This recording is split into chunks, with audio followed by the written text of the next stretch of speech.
1.5 minutes. Take care, please.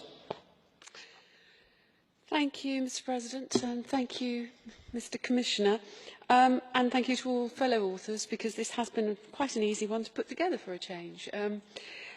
I'm particularly concerned, though, obviously about wildlife trafficking, as we all are, and it's absolutely vital that we make sure that the rules as represented in CITES are watertight, so that we can be absolutely clear there is no ambiguity between what is legal and what is illegal. And to that end, I must say I support the position of some colleagues, which is particularly on trophy hunting, that it should be outlawed. And in that sense, I don't support the Commissioner's view. It's perhaps a small point, but I really do believe that it's important that we make sure we have zero tolerance on these issues.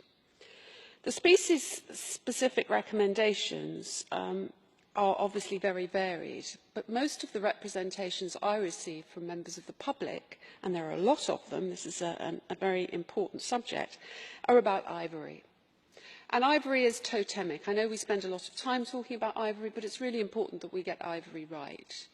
And to that end, I remind you of the phrase that has been being used for the last 5 years or so: all ivory, even if illegally sourced, fuels the ivory trade.